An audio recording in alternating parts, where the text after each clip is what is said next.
エモンレポートへようこそ。こんにちは。オプショントレードのコミュニティ、ギルド集会所ご案内役のみやびです。まず、コメントや評価、チャンネル登録していただいた皆様、ブログからギルド集会所にご参加いただいた皆様、誠にありがとうございます。いただいた貴重なご意見はすべて拝見しております。今後の参考にさせていただきますので、何かまたお気づきの点がございましたら、遠慮なくよろしくお願いします。この動画シリーズは、ブログのエモンレポートを保管する内容でオプション取引を解説していきます。今回は、知らないとやばい教科書の罠をざっくり解説。オプショントレーダーの間でよく話題になる、満期に関する理論と実践の違いを紹介していきます。少し抽象的な表現も出てくるので、わかりづらい部分もあるかもしれません。しかし、教科書の知識をトレード用に上書きできる内容となっていますので、ぜひ最後までお付き合いください。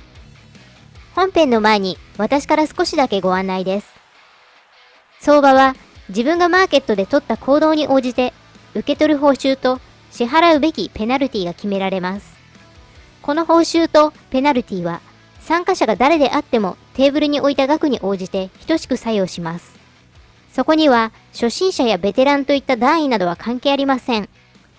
ですので、エモンレポートやギルド集会所から発信される内容も初心者向け、ベテラン向けと区別していません。成功したいという情熱や勤勉さを持った皆様の助けになることを目指してお届けしていきますので、意味のわからない内容が出てきたときはご自身で調べ、学びながら少しずつ進むといいでしょう。それでは本編に行きましょう。オプションの裸買い。オプション取引は金融工学の一部であり、非常にアカデミックな側面を持っています。それゆえに、教科書の内容は実際のトレード現場では全く役に立たないどころか、間違えている内容が多いのが現実です。いえ、学術的、理論的には間違えているというわけではないのですが、実践的なトレードオペレーションでは使えない机上の空論になっていることが多いということです。机上の空論をそのまま現実のオプショントレードに持ち込むことは危険です。理論は理論、現実は現実としっかりと分別をつける必要があるでしょう。ありがちな例を一つ挙げると、マーケットが上昇すると思えばコールを買い、マーケットが下落すると思えばプットを買うといったオプション裸買いのオペレーションです。教科書には、プットコールそれぞれの裸買いを示した満期線のペイオフダイアグラムとともに書かれていると思います。こんなのです。このペイオフダイアグラムのポイントは、満期の話というところです。しかし、現実はどうでしょうか。私たちは満期をトレードするわけではなく、満期までにマーケットがたどる過程をトレードします。実際には、マーケットの上げ下げ予測をもとにオプションを裸で売買しても、大抵のケースでは非効率です。仮にその予測の方向性、つまりデルタの予測が正しかったとしても、オプションの裸買いでは利益が出ないどころか損失で終わることすらあります。実際に経験がある方も多いのではないでしょうか。方向性を正しく予測することすら困難な現実のマーケットで、正しくても利益が出るかわからない非効率なオプションをわざわざ使ってデルタにベットする必要などはどこにもありません。オプションの裸買いのメリットは損失限定と教科書に書かれているのかもしれませんが、先物でも逆差し値を使い損失を限定できますので、これはメリットというより単に心理的な問題でしょう。オプショントレーダーはオプションの持つ効率的な特性とともに非効率な特性もよく知っています。よって一部の限られた局面を除いて基本的にオプションを裸で売買することはありません。オプションの裸買いを宝くじに例えている教科書もありますが、もちろん宝くじ戦法で買うこともありません。この場合、デルタを取りに行くのであれば、もちろん先物を使うか、デルタを傾けた相応のスプレッドを組みます。このように、オプションは学問上と実務上では視点が全く異なります。時間とお金を無駄にしないためにも、理論と実践の違いを知っておいていただきたいと思います。オプションの裸売り。実は、オプショントレードはトレードなど行わずとも簡単に儲かります。前回、前々回でお話ししたような合成スプレッド、グリークス、IV、スマイルカーブ、こんな知識なども一切不要です。その簡単に儲かる方法とは、オプションの裸売りです。ただ単にオプションを売って S q まで放置し、あとは大変動が起きずに逃げ切れるよう毎日お祈りするだけですから簡単です。オプションはタイムディケイにより満期に向かってどんどん減価していきます。そして売ったオプションが S q にインしなければ、受け取ったプレミアムは丸儲けとなります。インしても受け取りプレミアムの範囲内の S q 義務履行であれば損はしません。どの教科書にもペイオフダイアグラム付きで解説されており、先ほどのオプションの裸買いと同じく、確かに理論上はその通りであり、嘘偽りはありません。ただし満期に限ると括弧書きがあるかは知りませんが、これは満期時点で売ったオプションがインするかしないか、ただそれだけの話です。ここでもポイントはやはり満期の話というところです。ここから少し話が脱線しますが、実際に何回か吹き飛んだ経験を持つ私から、オプションの裸売りに関して警告です。まるで保険屋さんやカジノの胴元のように稼ぐ方法と、信じられないパワーワードを使い、社交心を煽っているつもりなのか、読者の大いなる誤解を助長させている罪な教科書も見られます。マーケットの大変動などそうそうは起きませんから、まさにオプションの裸売りは悪魔のささやきです。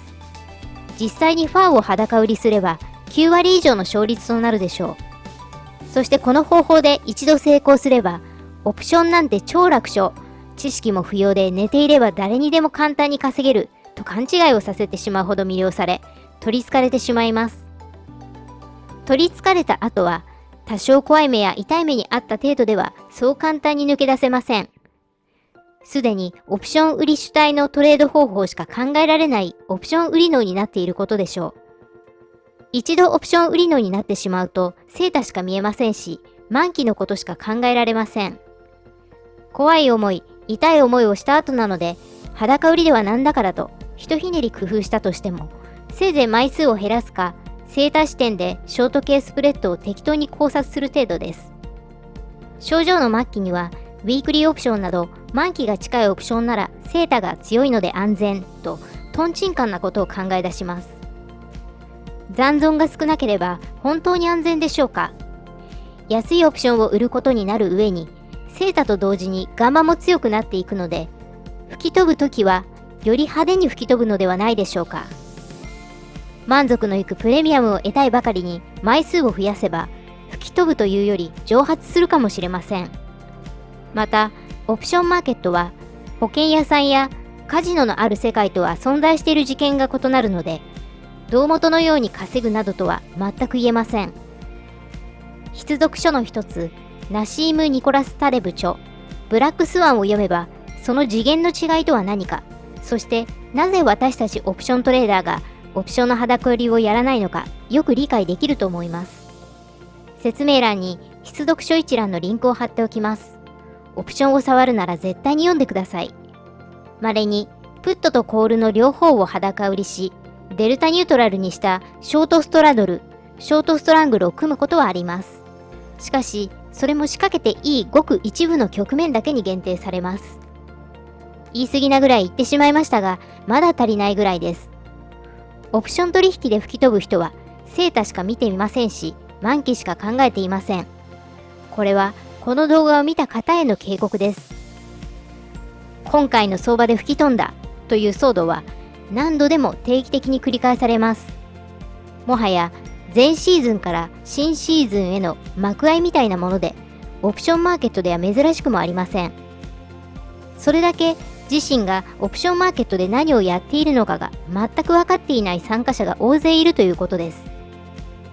これを参加者の淘汰とか新陳代謝とか残酷に言うこともありますが、多くの場合は教科書を読んで理論と実践の違いを勘違いしたままトレードを実行していることが原因ではないでしょうか。私はかつて現実のオプションマーケットで自分が何をやっているのか全く分かっていなかった参加者の一人であり、大きな変動が訪れるたびにオプション売り主体のトレードで淘汰されてきた身です。エモンレポートに掲載している私が吹き飛んだエピソードの一つ、3.11 東日本大震災の1週間、私はこうしてオプション取引で吹き飛んだシリーズは大変お恥ずかしながら全て実話です。わけもわからずオプションをいじっていた。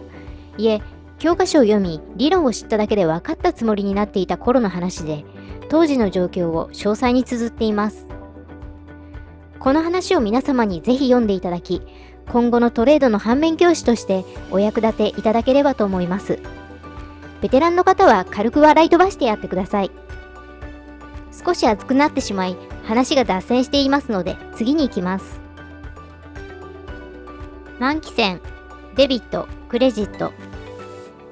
ここで私がこの世で最も嫌いなものをご紹介します。それは満期線のペイオフダイアグラムです。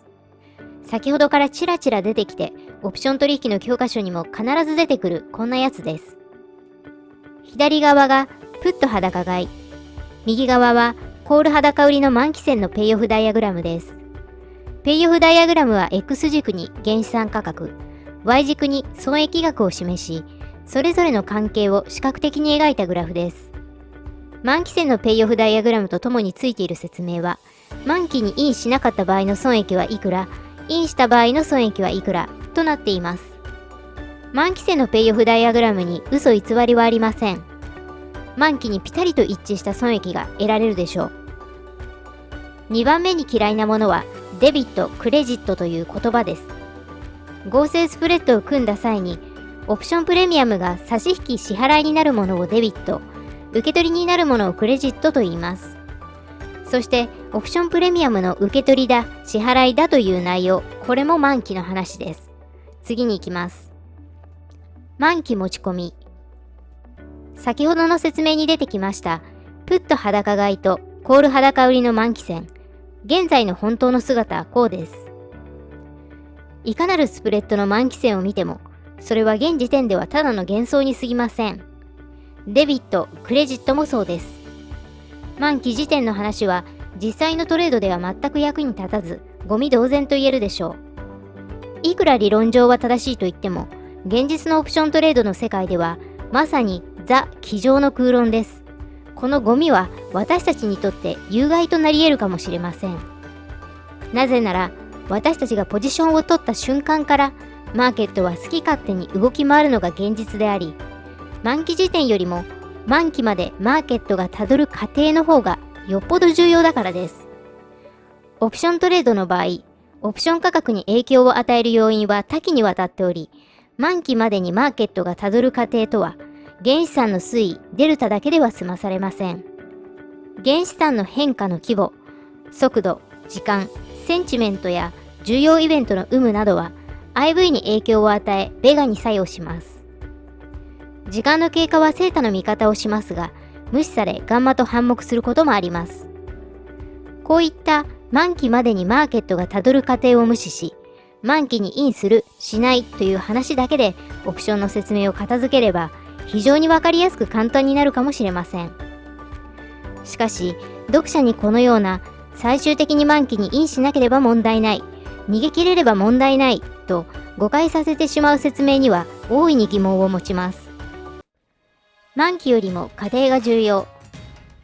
満期しか見ていないということは、デルタとセータしか見ていないと言えるでしょう。ナンバー1の動画、4つの必須グリークスの項目で、死にたくなければ絶対に無視しないでくださいとお話ししたデルタ、ガンマ、ベガのうち、ガンマとベガを無視しています。オプション取引はボラティリティのトレードです。オプションの最も実践的な手法の一つであるボラティリティトレードは、満期までにマーケットがたどる過程をトレードするので、基本的にポジションを満期に持ち込みません。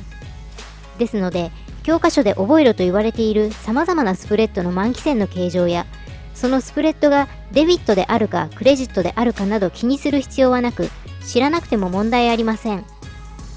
現時点では日本語で書かれた実践的なオプショントレードの教科書はほとんど見られません。まして実践的なボラティリティトレードの核心に迫ったものなどは皆無です。私たちは最初のうちから満期の話でオプションの説明を受け、満期に持ち込むことを前提としたオプショントレードを刷り込まれており、言ってみれば満機能になっています。でも今日から満機能をトレード用に上書きしていきましょう。満期インを狙ったオプションの裸買いは基本やりませんし、満期アウトを狙ったオプションの裸売りなどは絶対に NG です。売り玉が捕まってしまった時でも、満期持ち込みで逃げ切れれば大丈夫だから、などと考え、それを損切りの予定を変更する理由にしないことです。満期戦やデビット、クレジットなど、満期の話は机上に置いといて、実践では満期までにマーケットがたどる過程の方がはるかに重要と、知識をアップデートしていきましょう。やっぱりオプションは簡単には稼がせてくれないのです。今回の内容、知らないとやばい教科書の罠をまとめます。私たちは満期をトレードするわけではなく、満期までにマーケットがたどる過程をトレードします。満期時点での話は理論として脇に置き、現実のマーケットを見て実践的なトレード方法を考えましょう。理論的にナビ通りに向かえば目的地には着くかもしれないものの、現実の道中では何が起きるか誰にもわからないので、通る道はよくよく選んでください。そもそもナビの目的地設定に疑いはありませんかということです。それでは今回はここまでとなります。またお会いしましょう。